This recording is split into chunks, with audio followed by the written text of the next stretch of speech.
చంద్రబాబు నాయుడు గారు మీరు ఢిల్లీ వెళ్ళి ఫోటోలు తీసుకొని మోదీ గారు పక్కన కూర్చున్నారని న్యూస్లో రావడం కాదు. దేవుడు మీకు ఇచ్చిన అవకాశాన్ని మీరు కోల్పోకండి. 95, 96, 97 3 శాంతి సభల్లో హైదరాబాద్లో నా పక్కన మీరు కూర్చున్నప్పుడు ఏం చెప్పారు?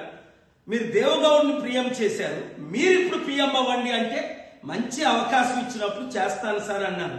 ఇదే దేవుడు మీకు ఇచ్చిన చివరి అవకాశం. లైఫ్లో మళ్ళా మీకు ఒక అవకాశం రాదు. మీరు ప్రధానమంత్రి అయి స్పెషల్ స్టేటస్ ఆంధ్రాకి తీసుకొచ్చి ఇండియన్ ఎకానమీని డబుల్ చేసి అద్భుతంగా అప్పులు తీర్చి అభివృద్ధి చేయాలి అంటే ఇండియా కూటమి ఇచ్చిన అవకాశాన్ని ప్రధానమంత్రిగా తీసుకోండి. నితీష్ కుమార్కు 2.5 years ఇవ్వండి. డిప్యూటీ ప్రైమ్ మినిస్టర్లుగా 4 క్యాబినెట్ మినిస్టర్లుగా మమతా బెనర్జీ, అఖిలేష్ యాదవ్ లాంటి వాళ్ళు 20 మందిని పెట్టి నడపండి. లేదా మీకు మోదీ గారు ఇప్పుడు ప్రధానమంత్రి ఇచ్చి మిమ్మల్ని ప్రధానమంత్రి చేస్తే మీరు అడుక్కోవసం లేదు. మాకు 3 మినిస్టర్లు ఇవ్వండి, 5 మినిస్టర్లు ఇవ్వండి. బుర్ర వాడండి, తెలివితేటలు వాడండి, పనికి వాళ్ళ బానిసలు కాకండి.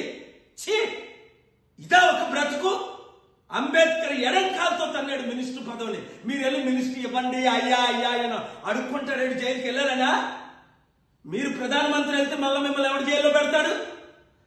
ఇక్కడున్న కేజ్రీవాల్ లాంటి వాళ్ళందరూ బయటకు రారా? బుర్ర బుర్ర బుర్ర తెలివితేటలు ఇంకా మిగులుంటే వాడండి. ఇక్కడ ఎవరినైనా మీరు ముఖ్యమంత్రి చేయొచ్చు. ఈ అవకాశాన్ని వదులుకోకండి. మరో అవకాశం మీకు రాదు. చరిత్రలో మీరు హీరో అవ్వండి, లేదా మీరు జీరోగా నిలిచిపోతారు. ఎంతమంది జగన్ లాంటి వాళ్ళు, నవీన్ పట్నాయక్ లాంటి వాళ్ళు, లాలూ ప్రసాద్ ఎవరైతే ఇండైరెక్ట్ గా డైరెక్ట్ గా మోదీకి సపోర్ట్ ఇచ్చారో 10లో 10 మంది ఈరోజు జీరోలు అయ్యారు. గమనించండి. ఎన్టీ రామారావు గారు బ్రతుకుంటే ఈ అవకాశాన్ని వదులుకోరు.